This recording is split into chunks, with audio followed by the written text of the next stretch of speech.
Saya nasihat. Baik, alhamdulillah. Alhamdulillah nampaknya kedua penyanyi kita dalam keadaan sihat dan tak sabar lagi untuk berkongsi bersama dengan hadirin sekalian. Baik, tanpa kita melengahkan masa lagi, kita meneruskan kepada sesi bicara alumni bersama Tok Mung Sdn Bhd. Baik, soalan pertama ini saya ajukan untuk kedua-dua panel. Bolehkah Encik Syakir ataupun Encik Izzat berkongsikan sedikit mengenai latar belakang, dan kalau tidak keberatan bolehkah cerita sedikit mengenai apa perniagaan yang dijalankan oleh Tok Mung Sdn Bhd? Silakan. Okey. Assalamualaikum warahmatullahi wabarakatuh. Waalaikumsalam. Saya Muhammad Syakir Barzali, adik pada Muhammad Izzat. Perniagaan kami ini bermula pada sekitar tahun 2010. Bermula dengan suka-suka. Pada waktu itu saya masih di Malaysia dan abang saya degree di Jordan.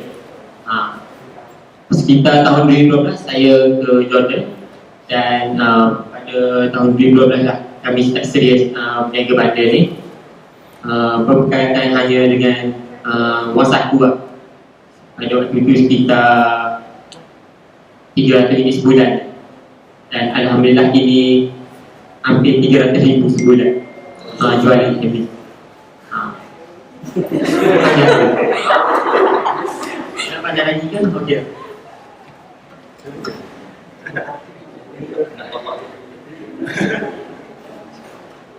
Assalamualaikum warahmatullahi wabarakatuh. Okay, sebelum tu terima kasihlah kepada moderator biasa semek kerana sudi berjumpa kami. Untuk latar belakang saya dah cerita lah. Sebenarnya saya nak pertama sikit. Saya pada tahun 2010 saya dapat sambung pelajaran di Timur Tengah, di Universiti Timur Tengah. Lepas tu pada masa tu saya tak start lagi berniaga, dan di sana saya tengok ada potensi itu bandar pakaian-pakaian. Namun sebelum pakai pun saya dah ada buat travel kargo Malaysia ke Jordan ke Malaysia, travel ke Turki, Mesir. Tu bawa student Malaysia yang belajar di Jordan, dan sambilan tu bandar, kami buat bandar sehingga habis belajar. Itu sambung kaya. Jadi daripada orang kata apa, part time berniaga menjadi kerjaya tetap. Baik, soalan seterusnya saya nak tanya lah. Macam tadi Cik Syakir ada kata apa, wang saku menjadi punca untuk mulakan perniagaan. Jadi apakah selain daripada itu, apakah dorongan yang dorongan yang menjadikan Tok Mung Sdn Bhd ini untuk memulakan perniagaan? Dia bermula sebab saja kita kurang aktiviti lah. Jadinya hiburan memang kurang. Jadinya hujung minggu tu kita pergi collect barang, pergi kutip barang bandar ni. Sana barang bandar contoh lah, kasut kita kutip sana RM25, tapi kita kena knowledge lah, ilmu tentang vintage. Kita balik Malaysia, kita jual harga 200, 300, 400, ada yang sampai RM1,000. Daripada situlah saya kumpul duit modal untuk buka perniagaan di Bali. Kiranya saya collect modal dari 4 tahun saya belajar sana, degree. Apabila saya sambung master di UKM, ada wang saku lebih. Dari situlah saya buka-buka kedai.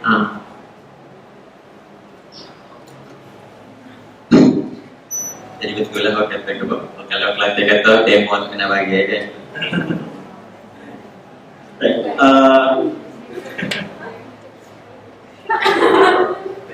Ada orang Kelantan kat sini?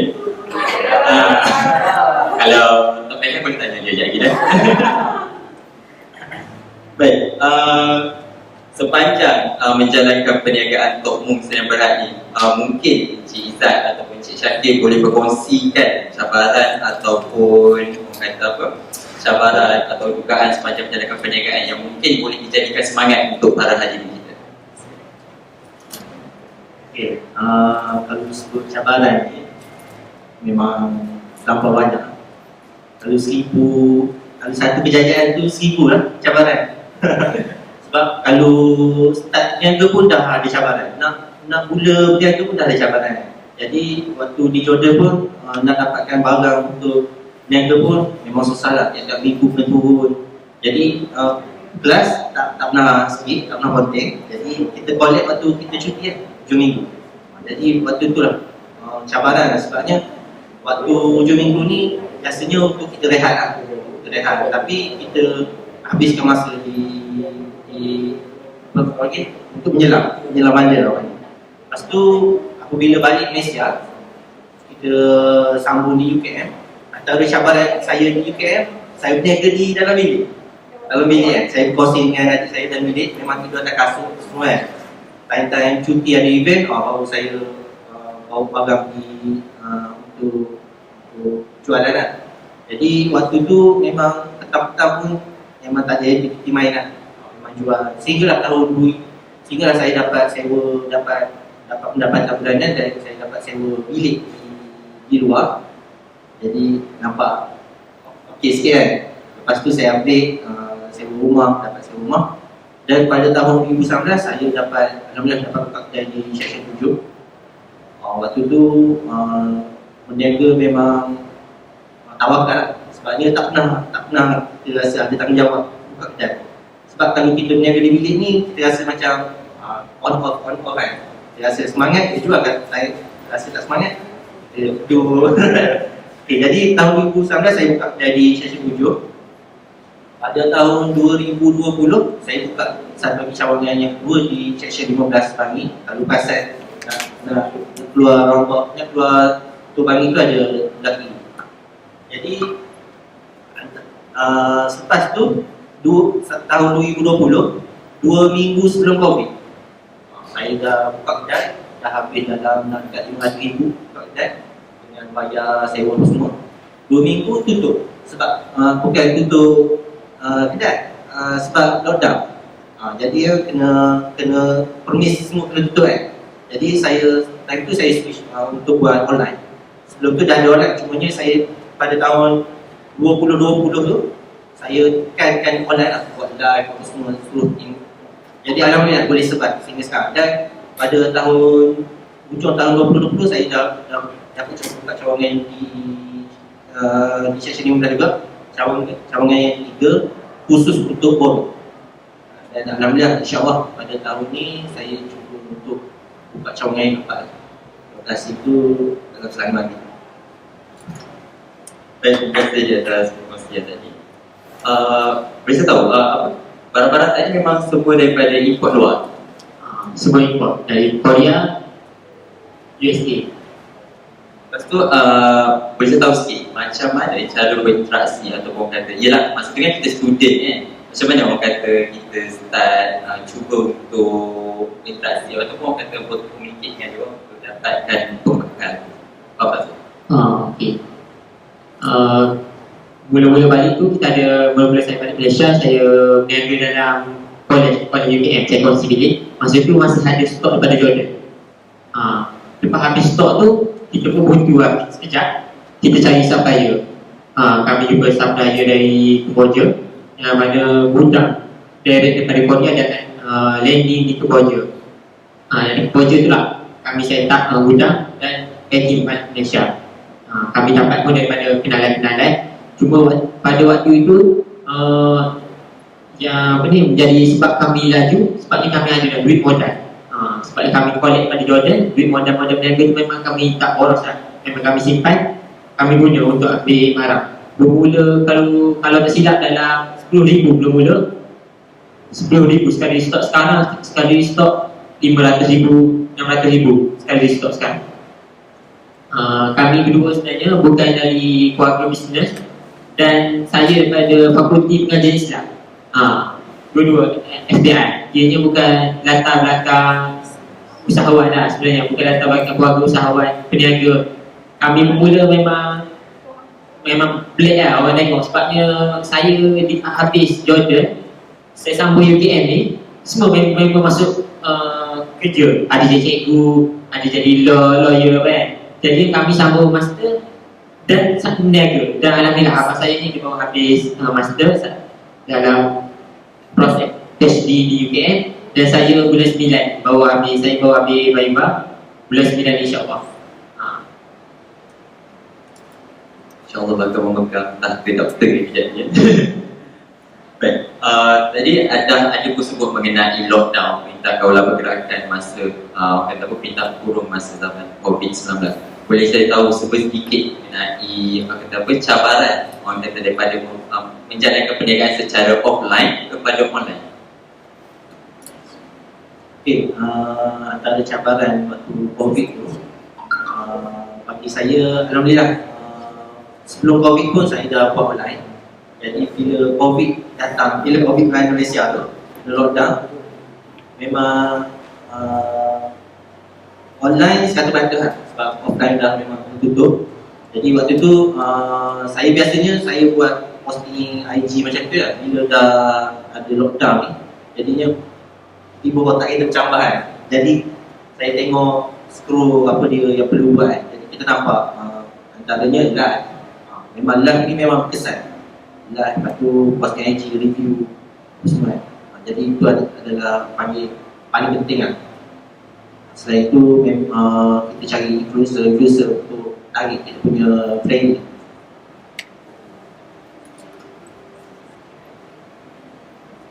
Baik, kita pernah tahu dah apa kata cabaran atau perkongsian mengenai daripada perubahan daripada offline kepada online. Sekarang ni kita berbalik semula kepada MCSMED lah. Boleh saya tahu dari mana Encik Izzal atau Encik Syakir mengenali ataupun mengetahui tentang UKM-CHESMED?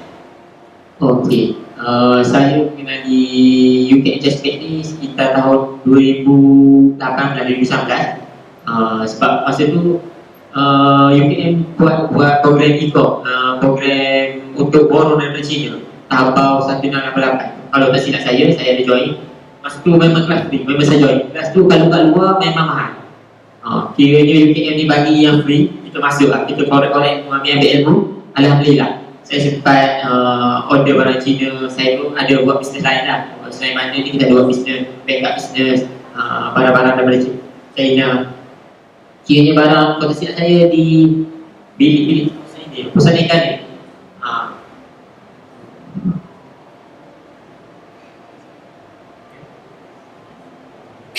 Okey, pada 2019 tu UKM ada buat program, CHESMED ada buat program keusahawanan, pertandingan keusahawanan. Kami telah join masa tu. Alhamdulillah kami dinobat ikon keusahawanan 2019.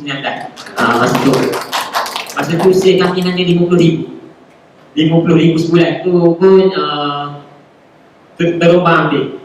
Sebabnya kami ni semua kami sendiri buat.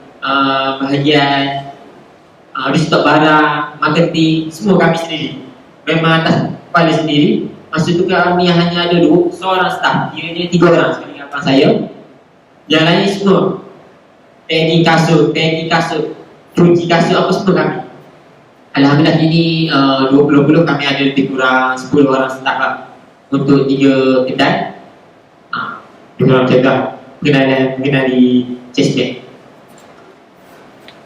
Jadi kiranya daripada program program barang daripada China adalah mengenai CHESMED. Jadi sedikitlah orang kata apa daripada pandangan Cik Syakir.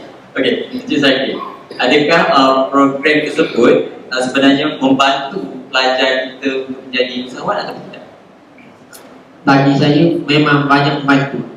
Sebabnya borong daripada China ni, dia modal memang amat rendah. Untuk student memang elok lah. Tapi masa tu kalau siap saya memang tak ada student UKM, kurang sangat. Yang ada hanya staff UKM masa yang masuk program tu. Memang amat-amat rugi lah. Kalau pemula 2019 dia join dalam program tu, sekarang 2022 3 tahun mungkin boleh jadi usahawan berjaya lah. Mungkin boleh say 5,000, 10,000, InsyaAllah.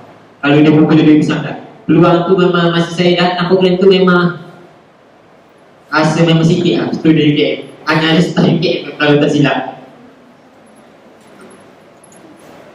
Mungkin masa tu orang kata apa, ilmu usahawan tu kurang terdedah kepada pelajar agaknya. Jadi boleh saya minta sedikit pandangan mengenai, sebab kan tadi kita dah cerita mengenai cabaran apa semua kan. selalunya kan orang kata orang buat usaha, buat perniagaan ni sebenarnya one off ataupun kejap buka, kejap tutup selepas ada cabaran. Lagi-lagi masa PKP punya ramai perniagaan yang tutup kan. Jadi macam mana Tok Mung Sdn Bhd ni dapat kekalkan brand itu sampai sekarang setelah hadap dengan cabaran-cabaran? Okay, sebelum tu saya nak tahu semua sini usahawan ke macam mana? Belum. Okay, sebab saya cakap dasar pengalaman saya lah. Antara benda yang dekat untuk kita untuk maintain ataupun kekal dalam bisnes ni, yang pertama ada tuju lah. Bila kita nampak ada tuju kita, kita dah boleh buat roadmap ataupun business model. Kita dah boleh buat nakaf kita punya perjalanan bisnes hari ni, 3 tahun akan datang, 10 tahun akan datang, dan macam mana kita nak bawa bisnes kita agar bisnes kita tak melencong lain. Jadi kita dah plan awal-awal macam mana bisnes kita daripada A hingga Z. Itu adalah salah satu tip untuk kekal. Dan yang kedua, bagi saya, circle memang main peranan yang penting lah. Sebabnya circle ni dia boleh mempengaruhi kita, sama ada kita nak down, kita rasa bersemangat untuk circle. Sebab circle ni, kalau kita salah pilih circle, salah dia. Sebabnya dalam bisnes ni, macam contoh bisnes, dia kena cari circle bisnes. Dia tak boleh cari circle orang yang mengganggu, orang yang tak buat kerja kan. Dia tak boleh, sebab dia mempengaruhi. Jadi bila kita ada circle bisnes ni, kita ada problem, kita ada masalah lah, dia boleh selesaikan dalam circle kita. Sebabnya semua orang berpengalaman dan semua orang bisnes. Lepas tu yang ketiga, kita check balance lah. Check balance iaitu dari segi kewangan. Kita tahu bisnes kita buat ni dalam keadaan rugi ke untung. Jadi benda tu kita dapat rancang lah dari segi untuk membesarkan perniagaan kita, ataupun kita kena hold, ataupun kita kena ubah strategi perniagaan kita macam mana. Baik, terima kasih Encik Izzat atas proses tadi. Macam tadi, Encik Izzat ada bagi tahu menjalankan perniagaan masa dah di dalam kampus. Macam mana Encik Izzat orang kata apa ni, lawan dengan orang kata, yelah tengok kawan-kawan lain waktu-waktu lapang pergi main, kadang tu orang kata pergi ke sana ke sini menghabiskan duit, sedangkan Encik Izzat mengumpulkan duit. Macam mana Encik Izzat hidup perasaan tu? Macam saya cakap lah, bila kita bisnes ni kita nampak ada tuju kan. Jadi waktu saya degree tu, waktu saya duduk UKM, benda yang saya nampak ni, saya minat kereta. Benda yang saya nampak ni, saya bajet untuk tahun depan saya nak kereta macam ni kan, kereta harga sekian-sekian. Kita target. Jadinya tiap-tiap bulan tu kita tahu berapa target untuk kita capai untuk dapat sebuah kereta untuk tahun depan. Contoh kita ada 12 bulan. Kereta berharga contohnya dalam 100,000 contohnya letak. Kita dapat bajet dalam sebulan tu kita kena spend berapa untuk dapat kereta yang berharga 100,000. Jadi dalam sebulan tu kita tahu dalam sehari tu kita contoh kita kena ada RM50 untung. Bukan lebih modal, untung untuk kita menabung. Jadi daripada situ kalau tak sampai untung tu kita tak boleh buat apa-apa. Kita berfokus, mencari jalan untuk dapat keuntungan. Jadi itu adalah salah satu faktor lah. Dan selain itu memang saya dah memang berazam bila masuk bisnes ni, aktiviti main ni kita tangguhkan lah. Bukan berhenti, kita tangguhkan. Soalan saya tadi, saya tak tahu juga siapa. Baik, itu pandangan daripada Encik Izzat. Bagaimana pula dengan Encik Syakir? Ya, macam tadi Encik Syakir ada bagi tahu menjalankan perniagaan waktu dalam kampus. Macam mana Encik Syakir handle perasaan? Yelah tengok kawan waktu lapang, kata menghabiskan duit. Sedangkan Encik Syakir masa tu tengah menyimpan duit. Macam mana handle perasaan kawan? Okey, pada waktu tu memang kita ada perterahan lah. Macam saya ni sama, kita ada hobi. Hobi kita contoh ni, kumpul kereta, motor ke. Jadi kita kejar pada target tu lah. Sebab saya ni kalau bersukan, semua orang minat bersukan lah. Melancong, Alhamdulillah hampir 10 tahun tahun ni baru kami bawa staff pergi Turki, baru raya itu bawa semua staff di Turki di beberapa 2 minggu. Sebelum ni memang saya nak travel. Last di Jordan saya naik flight, lepas tu naik flight pergi ambil stok di Boja, macam tu je. Ini tahun 2022, hampir 10 tahun. Tahun ni baru saya enjoy sikit lah, macam dah stable, baru boleh bersuka diri sikit. Tapi masih belum percaya lagi, kita ready station je. Aku bawa staff sehingga ke Turki, belum berjaya je. Kalau saya tu baik. Kita berbalik mula. Kalau tadi saya terfikir mengenai apa tadi adalah Cik Izzat ada kongsi mengenai Cik Syakir tadi ada kongsi mengenai bekal daripada luar negara. Kan masa kita berbalik mula kepada keadaan PKP tu, macam mana ataupun macam mana urusan dengan pembekal daripada luar negara tu? Mungkin ada berlaku urusan stok ataupun backup macam tu. Okey. Alhamdulillah masa PKP tu sebabnya kami dah ada gudang Gudang tu memang stok kami boleh bertahan lebih kurang 5 bulan. Sebab kita gudang tu gudang borong. Jadi kita stok jualan borong, kita hanya fokus jualan runcit. Sebab runcit ni untuk besar tapi lambat. Kita pun pegang kepada faktor pintu sepadan tak buka kan. Jadinya memang kita fokus kepada jualan runcit sahaja. Stok kami tu memang dapat bertahan untuk 6 bulan. Lepas pada waktu itu pun pintu sepadan masih belum buka. Kita hanya boleh beli online sahaja. Kami tak pergi walk in lah di gudang kami di Kemboja. Kami hanya panggil sell item online. Kita buat live. Kira token belah kontena lori tu, dia belah kontena, kita tengok item dia angkat satu persatu. Lepas tu kita pasanglah kaki-kaki di sana untuk memudahkan urusan di masa PKP.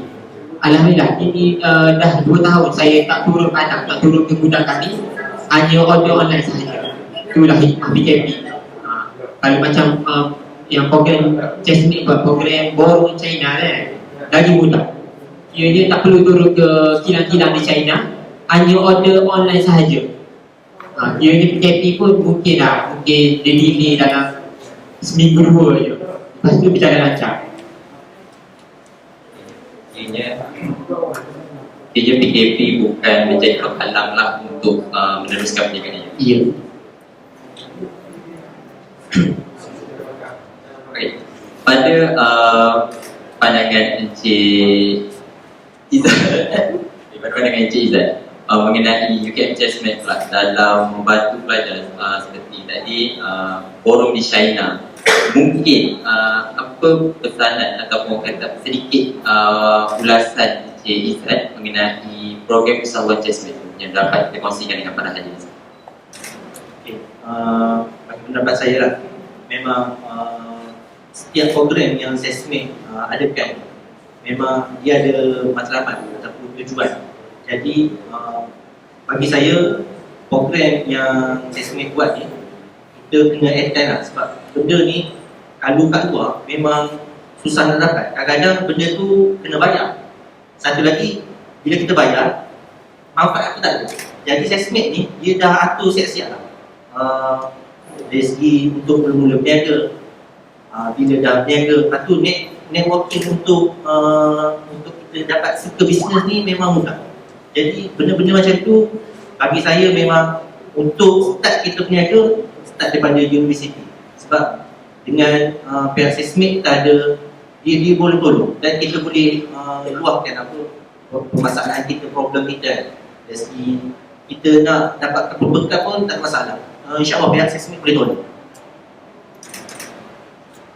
Itu pandangan daripada Encik Izzat. Bagaimana pula dengan pandangan Encik? Okey, berdasarkan pengalaman saya pasal saya ada join program Chessmate, program yang borong China tu pada tahun 2019. Memang Chessmate panggil saya founder daripada China. Founder orang Malaysia, dia kahwin dengan orang China, dia berentak di China. Dia yang handle program tu. Daripada program tu dia ajar satu persatu yang program Chessmate buat. Daripada ambil stok daripada China, okey, dia ajar warehouse di China, macam mana kita nak beli, letak di warehouse, post ke Malaysia. Sampai di Malaysia, Chestnut ajar lagi cara-cara nak jual. Platform untuk kita jual. Contoh Shopee, Chestnut ada buat kelas berniaga di Shopee. Chestnut ajar lagi jadi dropship, bina dropship, agent macam mana dengan barang-barang daripada China tu. Kiranya memang A to Z Chestnut dah ajar. Kira korang hanya perlu masuk kelas je, perlu cakna bila ada program-program Chestnut. Lepas tu Chestnut ajar lagi untuk buat iklan. Macam kelas kat luar, kelas FB ad, IG ad, TikTok ad, kat luar memang mahal. Kadang-kadang kita bayar mahal, ilmu pun tak dapat. Tekan ad, tak dapat customer. Itu kalau tak silap saya, Cik Azhar, kalau tak silap yang Chestnut panggil, dia tu dia ada syarikat macam syarikat e-com lah. Saya dia hampir 1 juta sebulan. Dia ajar dengan kelas tu harga RM10 atau free, saya lupa macam tu. Dia ajar cara nak berniaga, cara buat iklan berbayar, memang bermanfaat. Kalau kat luar ribu-ribu confirm. Dengan Chestnut free. Cuma kita kena hebat lah, kena ambil peluang. Sebabnya apabila dah habis jadi student, kira peluang tu tak akan datang dah. Kita nak masuk kelas tu, kena bayar lagi. Okey. Jadinya banyak jugalah dengan Chestnut membantu pelajar untuk meneruskan, untuk menceburi dalam bidang perniagaan. Baik, macam Cik Syakir ada cakap sebelum tadi, kebanyakan student selepas habis belajar masing-masing ikut haluan masing-masing dengan kejayaan masing-masing, sedangkan Cik Syakir, Cik Izzat memilih perniagaan, untuk memilih atau Muslim berhad untuk memulakan kejayaan, untuk dijadikan sebagai satu kejayaan. Bagaimana dengan penerimaan keluarga? Boleh saya tahu sedikit pengalaman? Pengalaman tu mula-mula di Jordan tu memang kita takut lah. Sebab kita takut kita gagal. Berniaga sambil belajar ni, risiko dia tak gagal. Tapi kami cuba. Kita komit waktu belajar kita belajar, hujung minggu kita berniaga. Balik Malaysia, family kita tengok kita ada hasil, kita boleh buat income. Itulah kalau kita bagi nak tunjuk, nak bagi percayaan kepada keluarga ni, kita kena percayaan dengan kejayaan kita dulu. Kejayaan daripada sekecil-kecil kejayaan. Alhamdulillah, lepas tu saya masuk UKM, saya masuk pertandingan yang Chestnut, family daripada situ makin memberi sokongan. Alhamdulillah gini, hampir kemungkinan saya ni habis master ni akan sambung PhD di UKM untuk terus berniaga. Bukan untuk mungkin saya akan buka peluang, saya akan buat konsultan dalam bidang perniagaan. Bukan masuk dalam, saya akan memberi peluang perniagaan kepada orang. Support family, alhamdulillah sampai hari ini berterusan. Dan ada staff pun, family staff pun, support pada family staff ni pun masih kuat lah. Sebabnya masa PKP hari tu kita masih maintain dengan tak ada membuang staff untuk cawangan, kita maintain. Kita tak boleh hantar duit mak atau mak ayah di kampung kan. Alhamdulillah. Tanyalah kepada Tok Mung Sedia Berhad atas kejayaan itu. Baik, kalau tadi ada sebut mengenai waktu belajar, waktu lapang, mula menjalankan perniagaan. Agak-agak orang kata ada tak orang kata rasa tu macam rasa berputus asa, sama ada berputus asa untuk belajar atau berputus asa dalam menjalankan minat perniagaan? Boleh ya? Okay, soal bagi soal semangat lah, semangat. Benda tu memang orang panggil lumrah. Bila kita buat dua kerja dalam satu masa, kita akan rasa letih. Jadi benda tu perlu pada manage ni masa. Dan biasanya saya akan tengok video-video motivasi, dan saya akan tengok juga idola-idola dalam bisnes saya. Contohnya yang terdekat, kawan-kawan saya yang berjaya, saya akan tengok macam mana dia buat kan. Jadi bila kita rasa nak down, begini kawan dah berjaya, takkan kita tak boleh berjaya. Jadi kita dapat semangat tu, kita dapat power up. Jadi macam itulah. Bagaimana perlu dengan Cik Syakir? Semangat Semangat. Bagi saya kalau semangat ni saya tanya diri saya kenapa saya masa orang lain habis belajar dulu semua minta kerja, kenapa saya tak kerja. Kalau saya tahu masa tu rugi saya lah. Jadi saya lepas tu pemilihan circle saya alhamdulillah daripada kawan-kawan sahabat saya yang mana persekitaran saya persekitaran orang-orang bisnes, orang berniaga. Jadi kita nampak matlamat, kita tengok dia punya kejayaan. Kalau ikut dunia, kita tengok harta dia, kita nampak, kita nampak kereta, kita nampak rumah dia. Itulah jadi pembakar semangat kadang-kadang. Kita tengok staff dia sampai ada 100-200 orang. Kita punya target. Macam kami dulu, semangat mungkin lah. Dulu kami fikir untuk kami sahaja.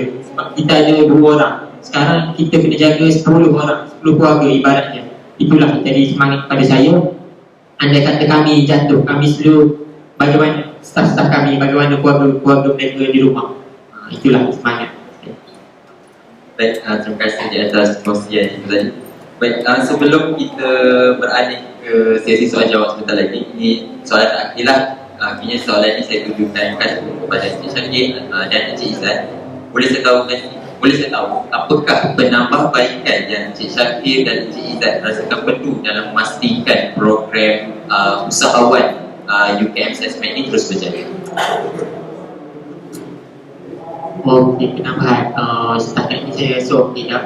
Cumanya penambahan program lah mungkin kena tanya apa ni, face to face dengan student, tanya program apa, usaha macam mana yang mereka nak, program macam mana, ada tak minat niaga, ada minat kosmetik apa, boleh ajar cara nak OEM produk, bisnes nama sendiri, yang mana ada modal boleh terus kena face to face lah, talk dengan student, lebih dekat dengan student. Setakat ni saya rasa program alhamdulillah banyak membantu bagi saya lah, bagi student-student lain yang terawal, bagi saya banyak membantu daripada segi marketing. Tanpa UKM, tanpa Justnet, mungkin saya tidak boleh dapat buat sale ratus-ratus ribu hari ini. Mungkin.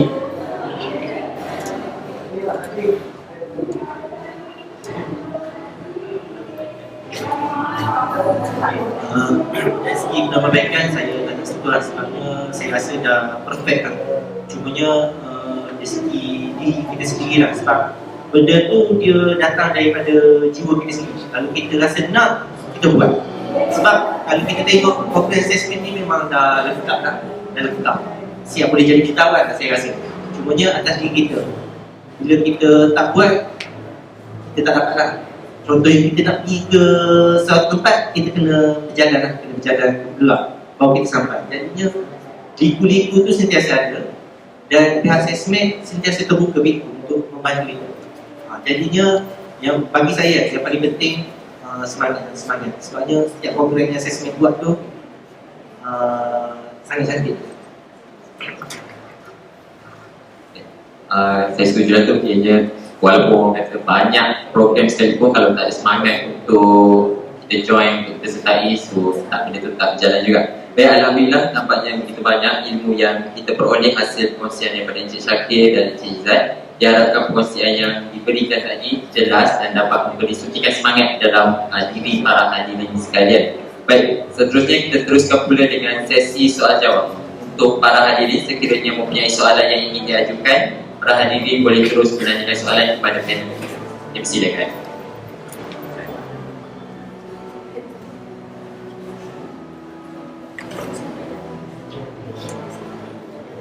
Tanya.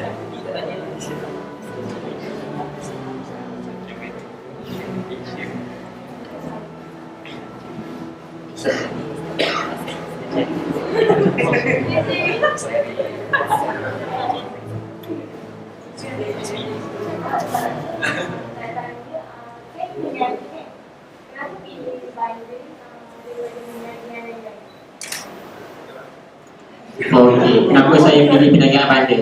Okey, bandar ni sebabnya di Jordan tu memang kita dapat barang trade in, barang daripada Europe, macam LV, Gucci memang keluar dengan harga rendah. Sebabnya sana dia barang tak sempat buruk dah keluar. Jadinya kami ambil peluang kat situ. Sebenarnya kami berniaga banyak di Jordan. Dan nasi lemak benar, travel agent benar, kargo benar. Tapi semua perniagaan ni kita collect duit sahaja. Collect keuntungan kita tompak atas banda. Sebab ni kita nampak banda ni boleh buat di Malaysia. Memang kita punya target macam tu. Kumpul dana, kumpul duit. Dan dijual dari peluang dia, barang murah, jual mahal boleh. Kita petik-petik. Lepas tu kami pun balik Malaysia ni kemahiran. Sebabnya kami dah lebih 4 tahun di Jordan. Kemahiran mengenal item. Barang ni ori, barang fake, kita boleh tahu. Item ni ada repair. Item ni kita boleh tahu luaran tahu bila. Kita boleh sampai tahap symptom kita tahu dah ori ke tak. Tengok pun tahu baju tu ori ke tak, kasut ori ke tak. Kemahiran. Jadi kalau kami nak lari cabang tu agak rugi lah bagi kami. Sebabnya kami dah habiskan masa banyak. Cumanya kami sekarang ada brand kami ke arah brand sendiri lah. Kami buat jenama kami sendiri. Sekarang yang kami dah buat wallet. Alhamdulillah wallet ni dalam baru setahun dah hampir 1000 biji dah terjual brand kami sendiri.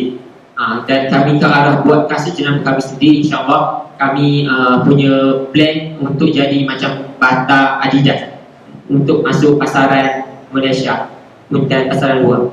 Jadi kita ke arah membuat kasut yang boleh trend, boleh guna seluruh dunia guna kasut kami. Sebabnya kami tengok macam itu ada program keusahanan, program belia negara. Ada student daripada UC, dia buat kasut urut kaki. Kalau tak silap saya, sale dia 1 juta. Program yang buat di Delta UKM yang ada Chestnut juga.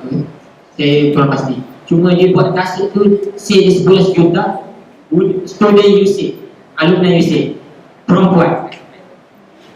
Umur kata silap saya awal 30-an, masih muda lah. Dengan kejayaan macam tu, dah dia perempuan, dia boleh buat jenama sendiri. Kiranya bukanlah penghalang pada student-student semua untuk berjaya. Mungkin dia makan masa 2 tahun, 3 tahun, 4 tahun. Tapi anda kata tidak bermula pada hari ini, memang lambat lagi akan sampai kejayaan itu. Soalan jawab kan? Okey.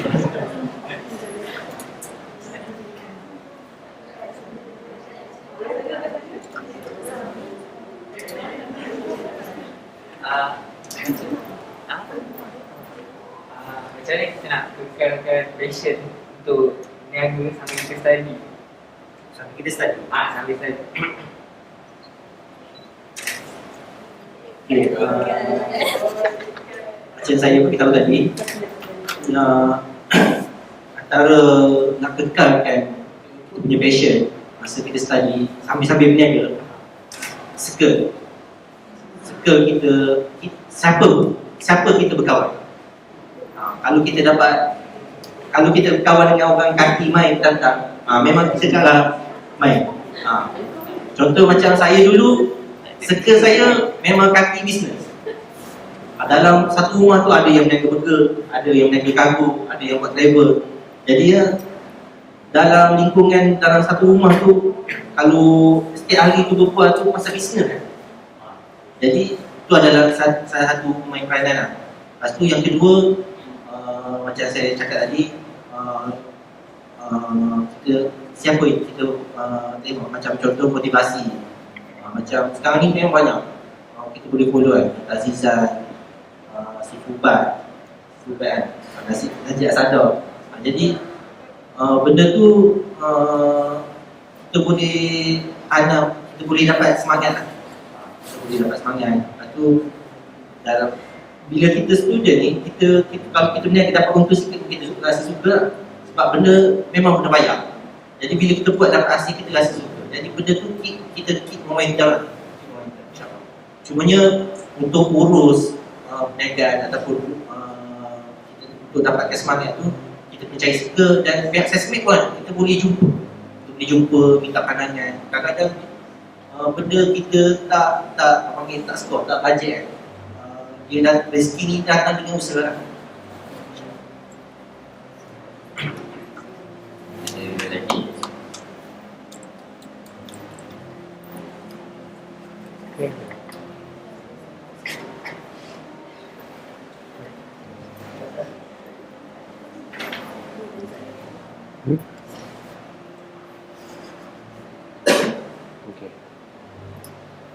Ini soalan daripada daripada saya sendiri lah.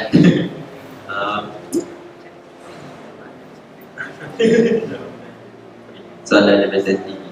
Kalaulah saya ni macam tadi ada sebut pasal student fakulti matematik kan. Kalau saya ni seorang student yang kata busy manja ni kan, macam mana kalau orang kata apa, kejap-kejap macam sikit nak buka laptop buat assignment buat itu buat ni kan, apa kata-kata semangat ataupun nasihat yang boleh bagi kepada saya untuk saya ada semangat bersama? Okey, sebenarnya kita buat assignment bukan full time sebenarnya. Kita buat, kalau buka laptop tu buka 8 jam tu 2 jam atau sejam je kita buat assignment. Kalau dia betul, ikut hati betul, kita boleh tipu orang tapi kita tak boleh tipu diri kita. Daripada situ lah kita ambil peluang. Mungkinlah student ni dia kena boleh nampak duit baru dia buat kerja. Try bisnes, biar untung sehari RM10, sebulan kalau dah 30 hari 300. Kalau untung RM50 sehari, sebulan RM1,500. Sehari untung 100, sebulan untung RM3,000. Biar nampak macam tu. Barulah kekal momentum semangat bagi saya lah. Untuk urusan waktu, kalau saya ni buat tesis, saya datang dengan motor, saya datang UKM, saya akan duduk di TSN 2-3 jam, saya balik, saya akan masuk kedai setiap hari. Esok saya datang balik 2-3 jam, saya balik. Kiranya dah cukup bagi saya. Bukanlah full time, cuma kita kena maintain betul waktu. Kalau kita buka laptop 8 jam, kita duduk main-main pun lebih kurang je. Baik kita buat fokus, siap tu kita boleh buat kerja lain. Lebih kurang macam tu lah bagi saya. Okey. Saya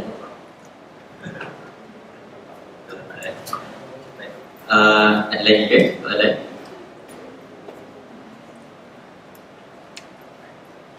Kalau tak ada soalan tadi, terima kasih saya ucapkan kepada Cik Izzat, Cik Syakir di atas kesudian menjawab soalan yang telah diajukan oleh hadirin, dan terima kasih juga kepada para hadirin atas kesudian untuk menjawab soalan di atas kesudian untuk mengajukan soalan sebentar tadi.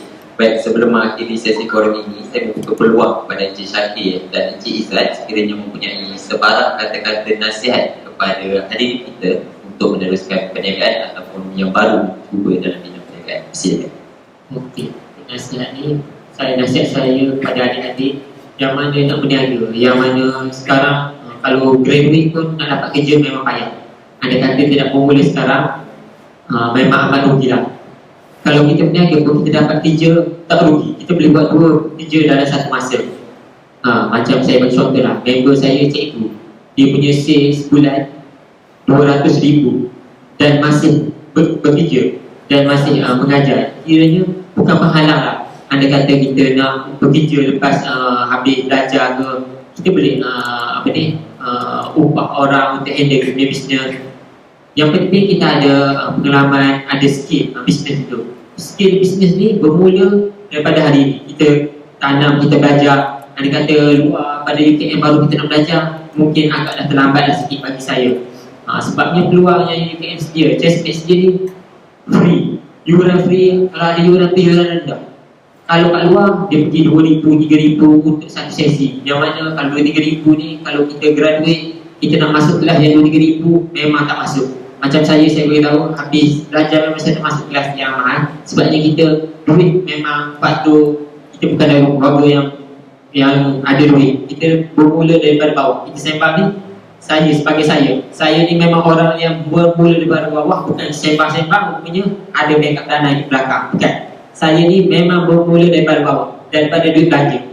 Yang kita selalu dengar, yang dah percaya sembang-sembang, rupanya belakang dia ada fund dana 1 juta, 2 juta. Ni kita sembang daripada bawah. Saya bermula dengan duit belanja 300, 400, 500, kita kongsi ya. Dan hari ini, macam saya beritahu kan, kejayaan kalau kita tidak mula 10 tahun lepas, kalau saya tak bermula, hari ini saya tak dapat mencapai rasa manis tu. Pesanan saya kepada adik-adik yang mana ada nampak peluang nak berniaga tu, paling kurang dengarlah motivasi, dengarlah belajar online, tak apa, belajar dulu. Mungkin lepas ni kita dah terjatuh, baru kita boleh buat bisnes. Ada peluang, masa tu kita tak ada peluang pekerjaan yang keluar, sekurang-kurangnya kita ada dah knowledge sikit untuk terus berniaga. Sebab berniaga ni kita sekarang ni zaman orang ramai berniaga, e-com. Tak perlu ada kedai. Kedai ni ramai yang member saya say 2 juta, 3 juta, sampai ada 5 juta, tak ada kedai. Hanya ada store gudang untuk simpan barang. 100% online. Kedai ni sekarang kita lepas COVID ni kita boleh tengok dia punya perubahan. Ianya bagi saya untuk student-student UKM nak berniaga, belajar pada orang Cina, jadi ejen, jadi dropship, boleh buat income daripada situ. Bukan nak jadi founder terus berjaya, tak. Kadang-kadang yang pada ejen dropship ni lebih kaya pada founder. Okay.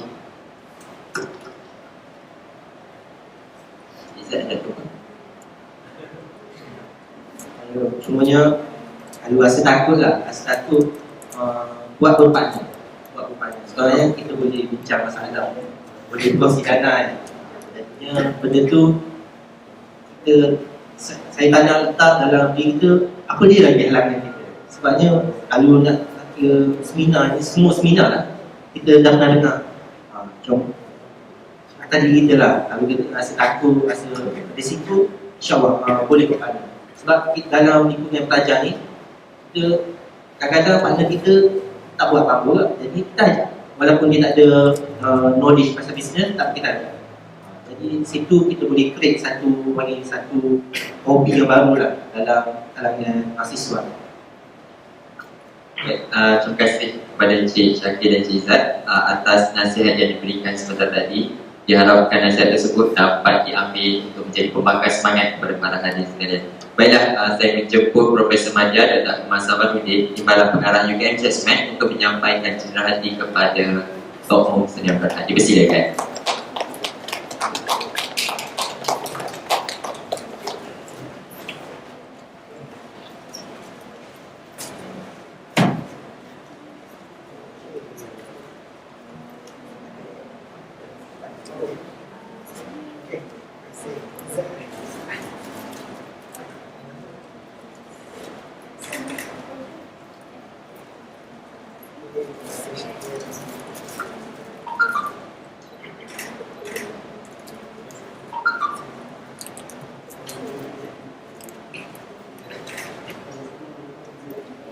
Terima kasih Dr. Ahmad.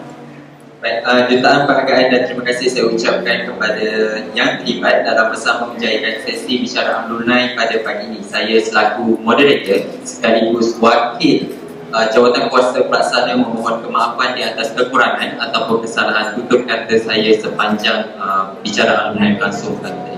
Segala yang baik itu datangnya daripada Allah SWT dan yang buruk itu adalah kelemahan diri saya sendiri. Sekian, wabillahi taufiq wal hidayah. Assalamualaikum.